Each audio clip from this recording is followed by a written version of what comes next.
Bien le bonjour.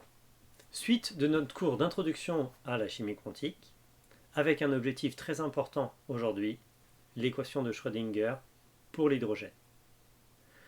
Nous avons passé les fondamentaux des maths et de la mécanique quantique et nous allons aujourd'hui aborder le premier système de référence en chimie, l'hydrogène. Un atome, un électron. Ce système-là, on peut le faire mathématiquement, parfaitement, et il a été fait par Schrödinger. Et la réponse, les niveaux qui correspondent aux fonctions d'onde solutions de ce système-là, sont tellement importantes qu'elles ont des noms particuliers. On les appelle les orbitales atomiques. Et ce seront nos outils pour faire après tous les autres problèmes de chimie plus tard.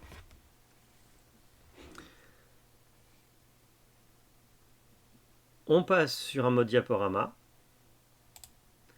Nous sommes toujours dans le chapitre 3.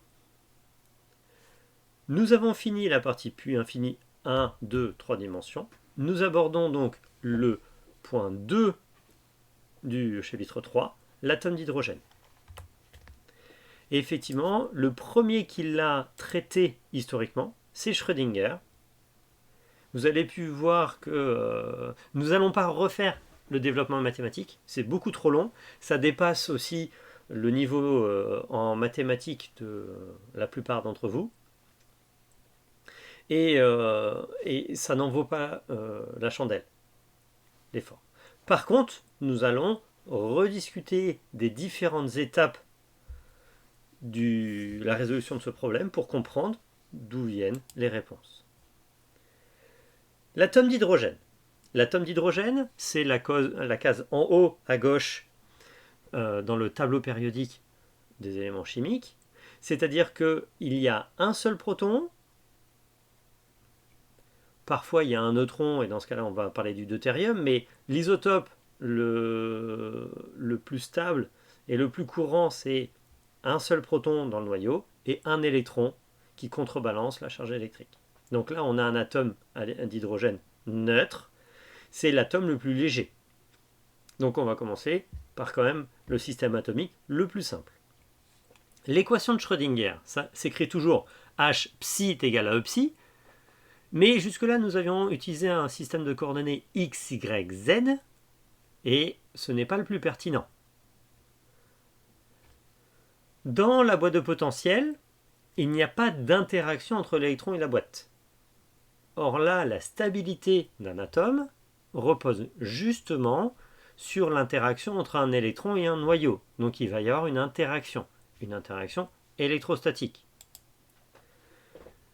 Alors, ça veut dire que là, le potentiel d'interaction, V, va dépendre de la distance entre mon noyau et ma couverture électronique.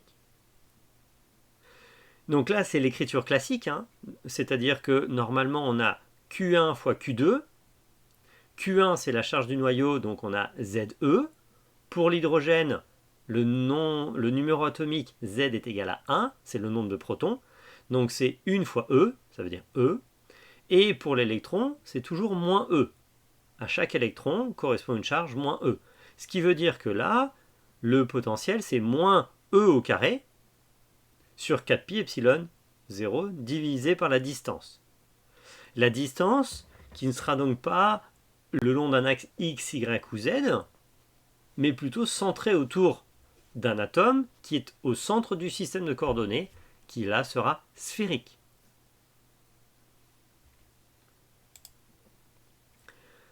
L'hamiltonien total. Donc quand on va décrire l'hamiltonien, on a une partie cinétique, une partie potentielle. On vient de discuter de la partie potentielle, c'est-à-dire l'interaction électron-noyau. Sur la partie cinétique, nous avons la partie cinétique de l'électron, la partie cinétique du noyau. Ils s'écrivent tous les deux de la même manière, au détail près que la masse n'est pas la même. Donc nous avons moins h bar carré sur 2 fois la masse, donc là ici de l'électron, divisé par le Laplacien. Donc là ici, l'opérateur Laplacien, que j'écris moi nabla 2 fois. C'est-à-dire que Nabla, ce serait la première dérivée, le Laplacien, la deuxième dérivée. Vous pouvez utiliser juste le triangle pour la notation de Laplacien. Ce que j'aime bien dans cette notation Nabla deux fois, d'accord, c'est qu'elle met en avant le fait qu'il s'agit de la deuxième dérivée. En fait, c'est la généralisation de la dérivée seconde, mais sur toutes les dimensions. Donc là, ici, nous avons Laplacien. Donc ce premier terme-là, c'est l'énergie cinétique de l'électron. Le deuxième terme, c'est l'énergie cinétique du noyau. C'est la même chose, sauf que c'est cette fois-ci la masse du noyau. Et nous rajoutons donc l'interaction moins E carré. Comme là, ici, il y a une charge positive fois une charge négative, ça veut dire que c'est moins E carré. Le jour où nous aurons une interaction entre deux charges négatives, on aura plus E2, puisqu'on aura moins E fois moins E. Et ça fera plus E carré sur 4 pi epsilon de R entre les deux électrons. Et là, il s'agit de la distance R entre l'électron et le noyau. Déjà, nous pouvons essayer de simplifier cet Hamiltonien. C'est une des simplifications les plus importantes en chimie quantique. Elle a été proposée en fait par Robert Oppenheimer quand il était en thèse avec Max Born, ou en postdoc, avant de repartir aux États-Unis et puis après être à la tête du projet Manhattan. Et un proton, c'est-à-dire même le noyau de l'hydrogène, est déjà plus de 1800 fois plus lourd qu'un électron. D'où, après, pour tous les autres éléments chimiques, les noyaux sont vraiment de plus en plus lourds, plusieurs milliers de fois, dizaines de milliers de fois, la taille, le poids d'un électron. Ça veut dire que la quantité de mouvement d'un noyau est inversement proportionnelle, puisque on divise par la masse. Plus la masse est grande, plus le terme cinétique est petit. Donc on peut déjà imaginer que entre ce premier terme et ce deuxième terme, il y a un rapport de presque 1800 fois. Ce qui veut dire que celui-ci est 1000 à 2000 fois plus faible que celui-ci. En première approximation, on pourrait considérer que les noyaux sont immobiles et que seuls les électrons bougent. C'est souvent ce que l'on fait, c'est-à-dire qu'on va traiter en fait un Hamiltonien électronique où on va considérer que la partie cinétique, c'est uniquement la partie cinétique des électrons. On pourra calculer la partie cinétique des noyaux a posteriori, mais d'ailleurs ils ne seront pas mobiles. Mais surtout, on va considérer là-dedans que en fait, la distance entre le noyau et l'électron ne dépend que d'une position fixe du noyau et d'une partie mobile, la couverture électronique. Donc déjà, ça simplifie le traitement. Il s'agit de l'approximation de Born-Oppenheimer. Et nous allons donc travailler en coordonnées sphériques. En coordonnées sphériques, notre noyau est au centre. Ce sera la coordonnée 0. L'axe Z qui passe par les pôles, d'accord, par convention, et l'angle entre le pôle où là il y a en fait le 0 et on redescend, c'est θ. Alors c'est pas exactement la latitude dans la partie terrestre, parce qu'en fait dans notre système de coordonnées terrestres, le θ est à 0 à l'équateur, et en fait on va monter à moins 90 et plus 90. Là ici, on part du pôle nord à 0 et on va à 180, d'accord, ou pi en radian, jusqu'au pôle sud. Et après, nous avons la longitude. Donc dans ce cas-là, on a un point de référence à un moment donné sur l'équateur. Ça nous correspond au 0 de l'angle, c'est l'axe X. Et à partir de là, tu tournes dans le sens inverse des aiguilles d'une montre et tu fais le tour de pi radian ou 360 degrés et c'est ta longitude ou l'équivalent de la longitude. L'important ici, c'est que nous sommes capables de passer de x à R, θ, Φ, ou à l'inverse aussi, de trouver R en fonction de X, Y et Z. Donc il y a des moyens de passer d'un système de coordonnées à un autre par des opérations mathématiques. On va les utiliser une fois, mais ils ne seront pas à savoir. Ce que moi je souhaite, c'est que vous ayez bien conscience du système de coordonnées et comment il marche. Le plus important, c'est plutôt l'élément de volume. Quand nous travaillons en sphérique, en coordonnées cartésiennes, l'élément de volume, c'est une petite boîte avec un petit peu de x, un petit peu de y, un petit peu de z. C'était dx fois dy fois dz. Quand nous allons travailler sur un système sphérique, ça ne marche pas comme ça. C'est-à-dire que là, on va avoir un petit élément sur R, on a le dr, mais par contre, l'élément dθ et dφ, comme c'est un arc de cercle, il va dépendre de la distance r où on se situe, puisque plus r est petit, plus l'arc est petit. Donc en fait c'est proportionnel à r dans les deux directions, donc on a r, et ça va être proportionnel à un des deux angles. Et donc là on obtient un élément de volume qu'il va falloir connaître, et surtout qui nous sera très utile pour la prochaine vidéo. Il s'agit de r carré sinus θ dr dθ dφ. Donc l'élément de volume en sphérique, ce n'est pas que dr dθ dφ, mais il y a un r carré sinus θ en plus. Après, un des points de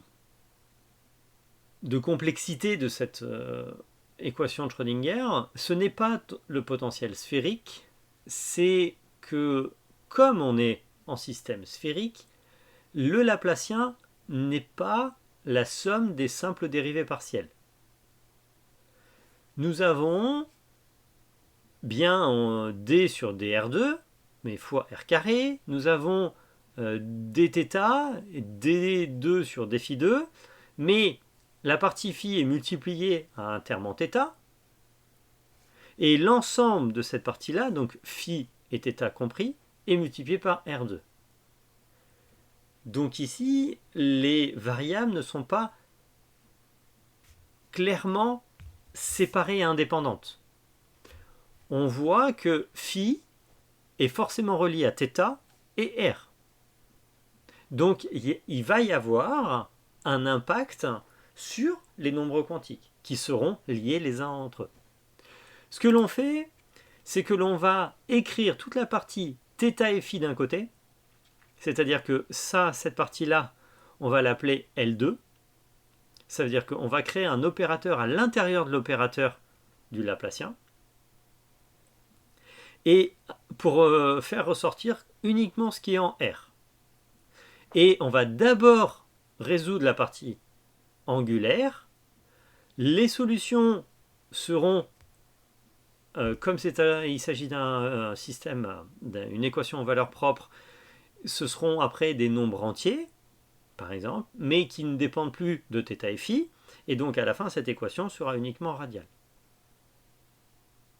D'où ce qui est marqué là, entre guillemets, on sépare la partie radiale de la partie angulaire. En tout cas, on la traite différemment.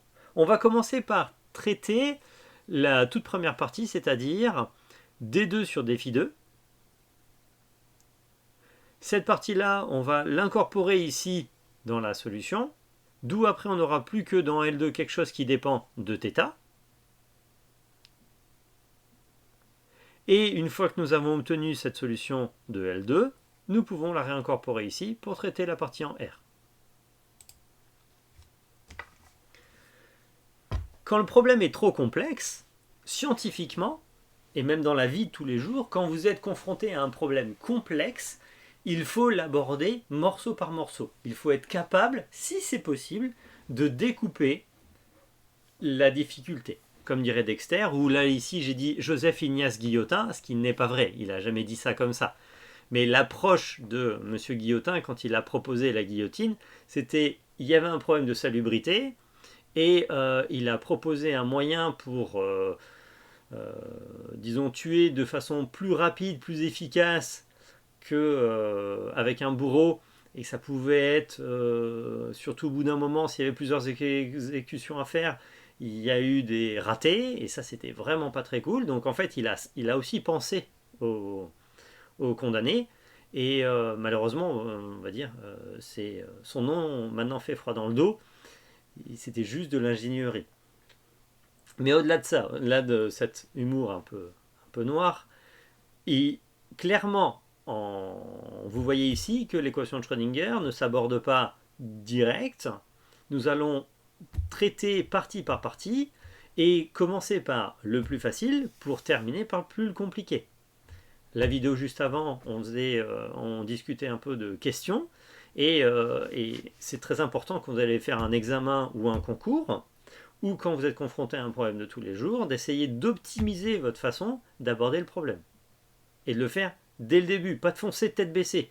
Une fois qu'on a lancé le plan d'attaque, c'est très compliqué de se dire ah je change en cours. C'est toujours jouable. Donc nous allons séparer les parties angulaires de la partie radiale, donc ça on l'a vu. On va avoir une fonction qui s'appelle R de R et Y de θ et phi. En pratique, on va d'abord résoudre phi de phi, puis P de θ, et l'ensemble, ça fait un Y de θ et phi, et après on aura R de R, et dans ce cas-là, on aura toute la fonction. Comme pour la boîte de potentiel, on considère qu'il s'agit d'un produit des fonctions. Donc quand nous allons travailler sur les fonctions Y, il faudra les multiplier avec R pour avoir la fonction d'onde totale. Et ça, c'est un exercice de pensée que nous serons amenés à faire quand nous allons discuter de la représentation de ces orbitales atomiques.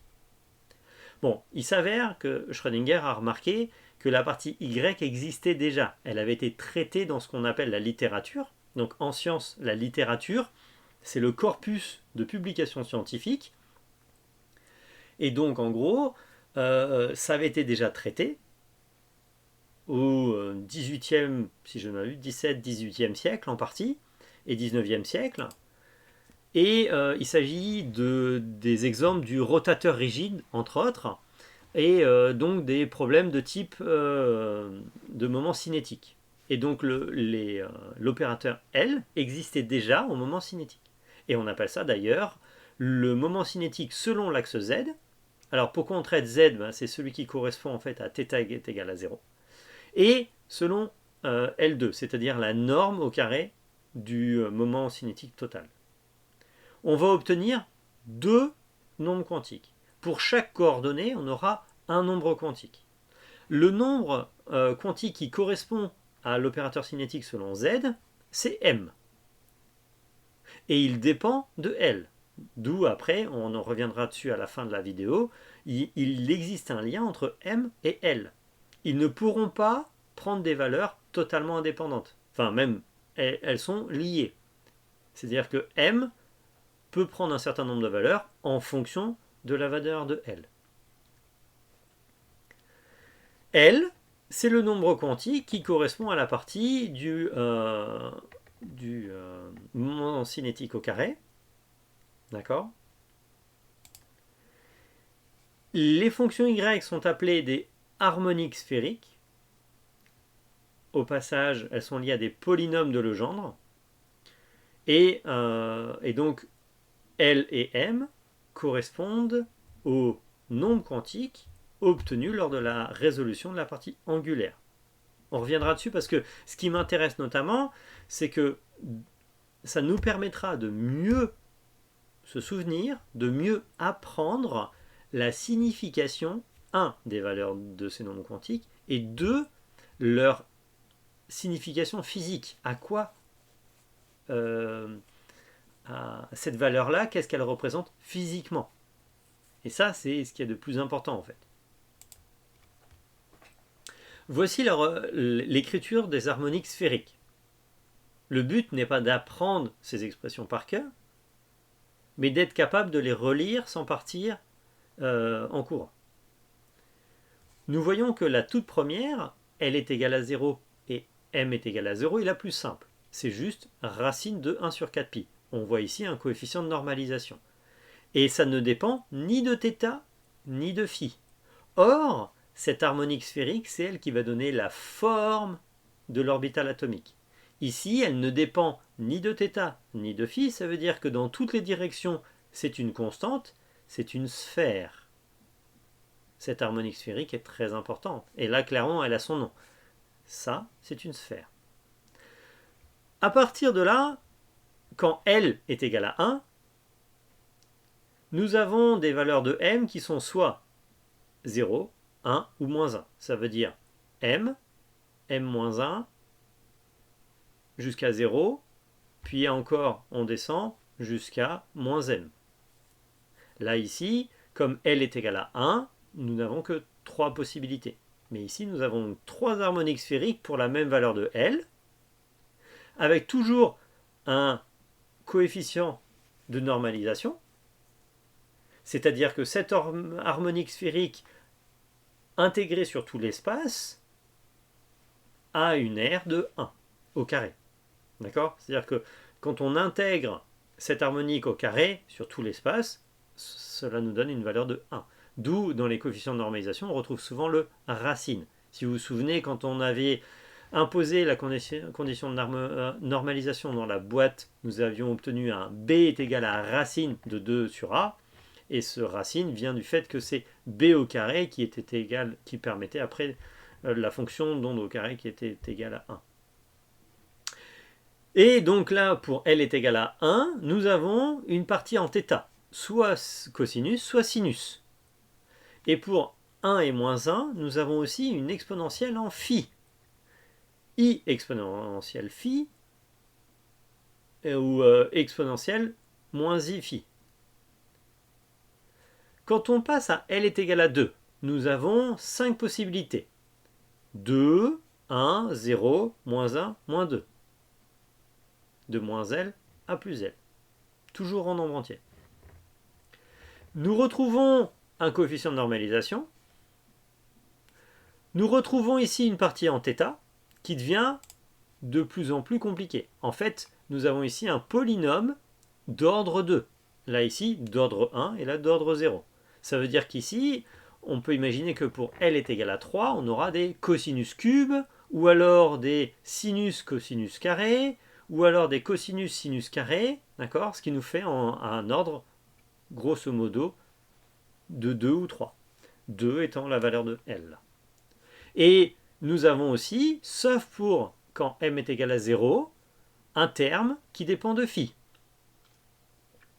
À partir de là, on a exponentielle i phi, exponentielle moins i phi, exponentielle 2 i phi, exponentielle moins 2 i phi.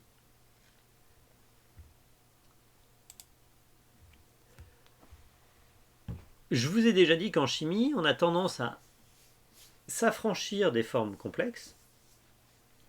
Et nous allons retravailler les harmoniques sphériques qui ont en fait même énergie. C'est-à-dire que quand on résout l'équation de Schrödinger et qu'on trouve l'harmonique 1, 1 et 1, moins 1, ces deux fonctions ont même énergie.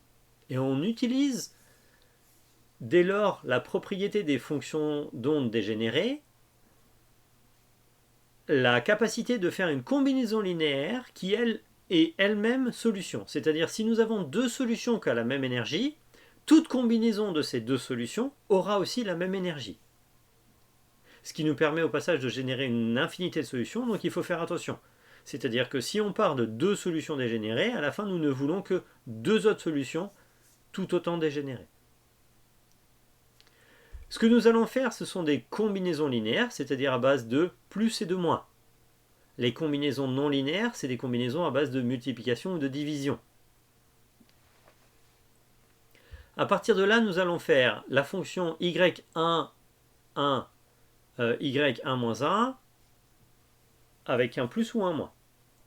On va diviser par 1 sur racine de 2 et 1 sur racine de 2i pour les maintenir normalisés.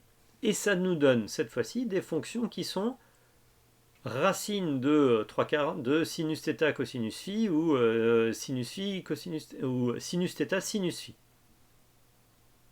Et il s'avère que c'est en partie de cette manière que l'on repasse en coordonnées cartésiennes et que les orbitales atomiques ont des X et des Y dans leur nom pour certains, alors qu'elles ont été construites au départ sur un système sphérique.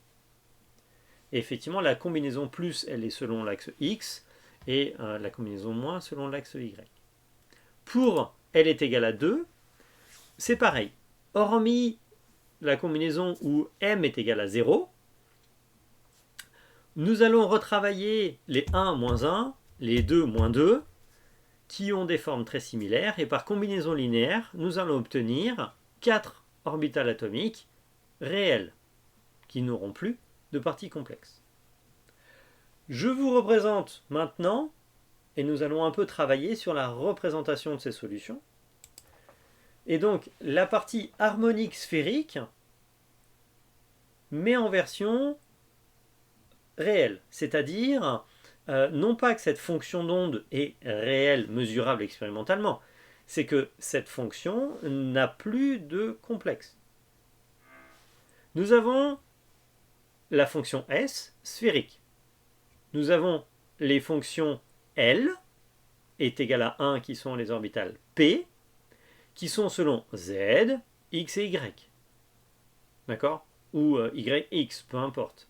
Ce sont rigoureusement les mêmes fonctions, c'est-à-dire qu'on a un lobe en haut, un lobe en bas, et qui pointent selon une direction qui est le nom de l'axe. Puis nous avons des orbitales D et F. Vous pouvez noter que seule la toute première, L est égale à 0, n'a pas de direction privilégiée, c'est une sphère, mais que plus L augmente, plus il y aura de direction privilégiée et des changements de signe à l'intérieur. C'est-à-dire que là, ici, vous voyez, il y a un lobe, on appelle ça un lobe d'une certaine couleur, en fait d'un signe mathématique, plus par exemple, et celui-ci, moins. Il y a un changement de signe, et là où il y a le noyau, là en plein milieu, la fonction est nulle. Ici, pour les orbitales D, nous avons soit 4 lobes avec 2 directions privilégiées, soit ici un lobe et un tore. C'est-à-dire ici ce que l'on appelle vulgairement un donut ou une bouée. Et en fait, la bouée, c'est l'équivalent d'une autre direction privilégiée. Pour les orbitales F, que vous croisez assez rarement, la chimie des orbitales F, c'est la chimie notamment de l'uranium, etc. C'est une chimie extrêmement intéressante, mais souvent en premier cycle de licence, on en parle assez rarement. Nous avons soit 6 lobes avec 3 directions privilégiées, soit 8 lobes avec 4 directions privilégiées, soit un lobe, enfin 2 lobes, c'est-à-dire une seule direction privilégiée, et 2 tores, enfin un diabolo, on va dire.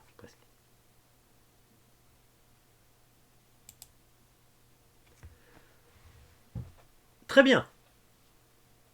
Donc, il faut quand même imaginer que Schrödinger a retrouvé ça tout seul, il a récupéré ça, il en a adopté, il a retrouvé les formes harmoniques. Maintenant que nous avons résolu, entre guillemets, la partie angulaire, nous allons réincorporer la réponse, c'est-à-dire L plus 1 sur H, fois H bar carré, etc., dans la partie radiale.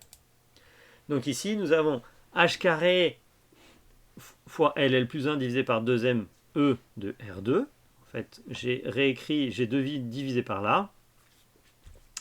Et nous avons ici tout travaillé, redéveloppé, une partie qui ne dépend pas de la dérivée, et là, une partie qui est une dérivée seconde. Une dérivée première de R2, et ça multiplié par ça, ça fait une dérivée seconde. Donc là, on se retrouve de nouveau sur une équation différentielle linéaire homogène du deuxième ordre, mais certes un petit peu plus compliquée que dans la partie de la boîte de potentiel, mais dans le principe, on va en fait retomber sur des fonctions complexes, etc. Ce sont des solutions de type polynôme de Laguerre, parce que effectivement ce genre de mathématiques avait été développé un petit peu avant. et à la fin on obtient un nombre quantique noté n. Voici leur forme. Pareil, il ne s'agit pas d'équations à apprendre par cœur du tout. Je préfère que vous reteniez d'autres choses. Mais par contre, que vous ne soyez pas choqués à voir écrit cette équation. Là ici, nous avons donc toujours un premier terme qui dépend d'un racine de quelque chose et qui correspond au coefficient de normalisation, multiplié par quelque chose qui dépend de z. Alors là ici, il s'agit des fonctions radiales pour les atomes dits hydrogénoïdes, c'est-à-dire pour z quelconque, mais qui n'aurait qu'un seul électron. Ça veut dire en gros l'hydrogène, l'hélium+, etc. Si à la fin on prend n'importe quel atome et on considère l'oxygène 7+, on aurait un oxygène avec un seul électron et dans ce cas-là on dit qu'il est hydrogénoïde et on peut résoudre. Et la fonction radiale, elle va changer la forme.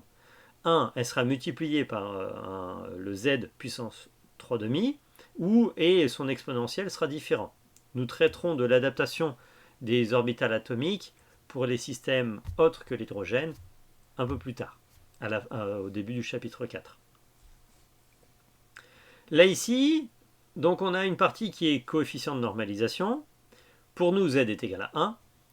Et un exponentiel, d'accord, décroissant. Une fonction exponentielle qui tombe vers 0. Multiplié par un polynôme qui dépend de r. Donc pour n est égal à 1, donc là ici nous avons les valeurs n et l. Hein. Donc là ici, dans la partie radiale, m en fait est caché dans l. M dépend de l. Mais par contre, L est dans l'équation et on va voir que L sera relié au nombre quantique n. Donc ici, nous avons un lien entre n et L. Et en fait, L ne peut pas être aussi grand que n. Donc quand n est égal à 1, la seule valeur possible pour L qui est entier positif, c'est 0. Par contre, quand n est égal à 2, c'est 0 ou 1. Et ainsi de suite. À partir de là, on a donc ici, pour L est égal à 0 et n est égal à 1, un polynôme qui est ici une constante. Et on a juste l'exponentielle. Alors qu'à partir de n est égal à 2, on voit apparaître un polynôme qui est là d'ordre 1, puis là 2, etc.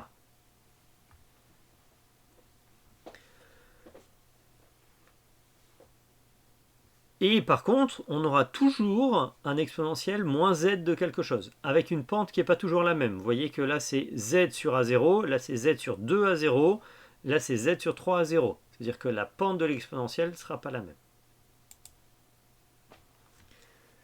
Afin de simplifier l'écriture, on utilise souvent un système d'unités atomiques. Vous avez pu voir qu'on a souvent m, 4pi, etc. qui arrivent, ce qui n'est pas facile pour écrire.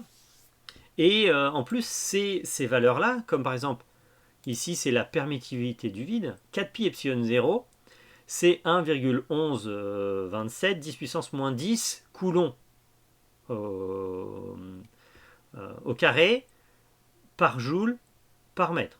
D'accord? Donc ça, c'est en gros, c'est comme si on divisait par les joules, divisé par les mètres. Et c'est une petite valeur, mais c'est pareil, la masse de l'électron, c'est 9,11 10-31 kg en unité du système international. Et l'unité SI du système international n'est pas du tout adaptée pour la mécanique quantique et les systèmes microscopiques. Elle est faite pour le monde de tous les jours. D'où les unités atomiques, c'est considérer que finalement notre référence c'est 1 dans la masse de l'électron, et on va considérer que quand on écrit ME, on va mettre 1. Et E, ce sera 1. C'est-à-dire que, pareil, la charge coulombienne de référence, ça va être l'équivalent de la puissance électrique, on va dire, d'un électron, en termes de quantité de charge.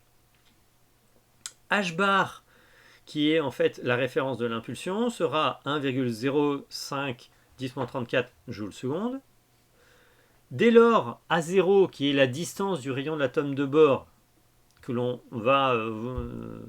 va trouver en fait sa signification importante juste après, ça va être notre unité de longueur, qui est le rayon de Bohr, qui est une valeur qu'il avait déjà obtenue avant dans le modèle de Bohr, mais que l'on retrouve en mécanique quantique, et qui en fait dépend de tous les termes que l'on vient de décrire. 4pi epsilon 0 h au carré sur me fois e carré. Si tous ces termes-là, on considère que c'est l'unité, notre distance de référence à 0 sera notre unité en distance. Et en énergie, en fait, on aura de nouveau cette énergie-là que l'on va appeler le Hartree, et qui correspond à 4,3597 10-18 joules. Alors les joules, c'est clairement pas une unité adaptée pour faire de la chimie, en tout cas de la chimie atomique et moléculaire, ou de la spectroscopie. Et on a déjà un système qui était plus ou moins adapté, ce qu'on appelle les électronvolts. Et le Hartree, d'accord, c'est 27,21 électronvolts. Donc le H qui est ici, c'est pour Hartree. Nous rencontrerons les travaux de M. Hartree peut-être à la toute fin de la série. À partir de là, quand on écrit la partie radiale, j'ai considéré que Z était égal à 1, que A0 était égal à 1, et on simplifie fortement les expressions. Donc on a des expressions on retrouve toujours le exponentiel moins R, ou moins R sur 2, moins R sur 3, et le polynôme en fonction de R, mais sans les A0 qui traînent, et les Z, et les... Voilà. Terminons cette vidéo en regardant un petit peu l'allure de ces courbes-là. Parce qu'à chaque fois que nous allons dessiner une fonction mathématique, l'important c'est de regarder graphiquement à quoi elle correspond, pour se visualiser en fait son impact. Voici la représentation de l'évolution de la partie radiale de la fonction d'onde. Nous avons ici une fonction qui a une pente décroissante qui part d'en haut. Et donc là, c'est la fonction 1s. D'accord? Donc là, n est égal à 1, L est égal à 0. Et tu tombes jusqu'à 0. Il faut remarquer qu'elle tombe à 0 à peu près à 5 fois à 0. Pour L, n est égal à 2, pardon, mais L est égal à 0, ça veut dire la 2s, on part de plus bas, on est positif, on devient négatif, et après on rejoint 0 par en dessous. Et cette fois-ci, on touche le 0 à peu près à 12, 13, 14. Pour la 2p, cette fois-ci, on part de 0, parce qu'on avait un polynôme qui démarrait en R. Donc là, ici, R est égal à 0, ça veut dire que le polynôme est à 0. Et on monte, on a un maximum, et puis là, on tombe à 0. Pour la 3s, c'est pareil. Cette fois-ci, on est positif, on passe négatif, on repasse positif, et on va avoir de nouveau quelque chose qui va après retomber vers 0, plutôt vers 15, 20. Ce qui veut dire que on a toujours une pente qui va vers 0. C'est-à-dire que là, on descend, ici, on passe à 0, mais après, on remonte, en tout cas, on tend vers 0. À l'infini, c'est-à-dire plus tu t'éloignes du noyau, plus les fonctions d'onde tombent vers 0 après. Toujours. La 8F par exemple, peu importe, au bout d'un moment, elle a tendance à croître vers 0. Et elles peuvent être négatives, et on voit d'ailleurs que plus on monte en valeur de nombre quantique, n et l, on va commencer à avoir plus d'oscillations. Positif, négatif, etc. Faisons un petit bilan. Pour l'atome hydrogénoïde, nous avons séparé la partie radiale de la partie angulaire. On traite d'abord la partie angulaire, on répercute la solution dans une équation qui devient purement radiale, et on obtient à la fin une fonction d'onde qui est le produit d'une harmonique sphérique qui nous amène deux nombres quantiques, L et M, et d'une partie radiale qui dépend de la valeur L trouvée précédemment et qui nous ramène un nouveau nom quantique, R. N, pardon. À la fin, on a donc bien une fonction psi totale qui dépend de 3 nombres quantiques, N, L, M. Nous avions 3 coordonnées, R, θ, phi, nous avons bien 3 nombres quantiques.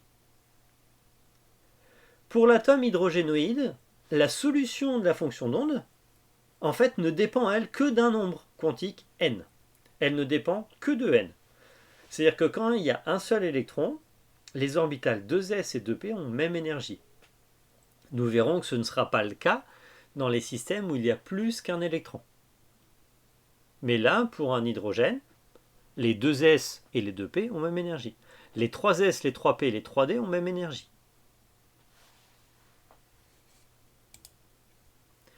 On a donc 3 nombres quantiques, n, l, m, qui dépendent les uns des autres, entre guillemets.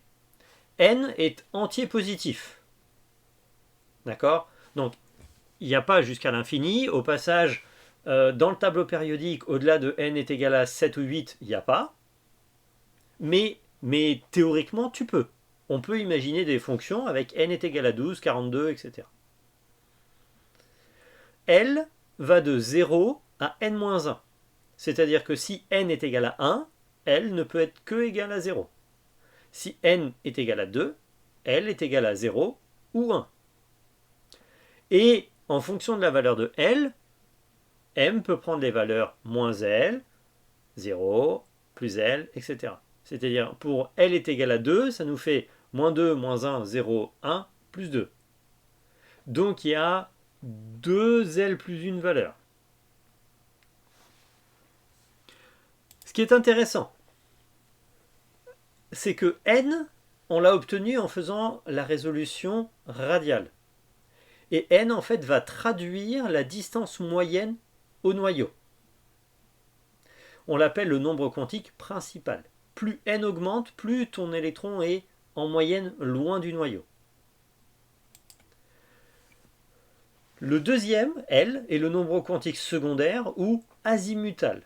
Et en fait, il dénote de la répartition spatiale. Nous avons vu que L nous donnait des formes différentes. Soit une sphère, soit 2 lobes dans une direction, soit 4 lobes dans 2 directions, etc. Ça nous donne bien la répartition dans l'espace de ton électron. Et le nombre quantique M, pour magnétique, parce qu'en fait il dépend de la propriété magnétique, on l'a découvert en jouant avec la propriété magnétique, mais ce n'est pas lui qui est responsable des propriétés magnétiques. J'y reviendrai plus tard dans la série quand on parlera du spin. Le magnétisme des composés, ça dépend du spin, pas vraiment de la valeur M. Et elle nous indique, par contre, la valeur M nous indique la direction. Donc pour les orbitales 2p, nous avons px, py, pz, ce qui nous donne 3 directions.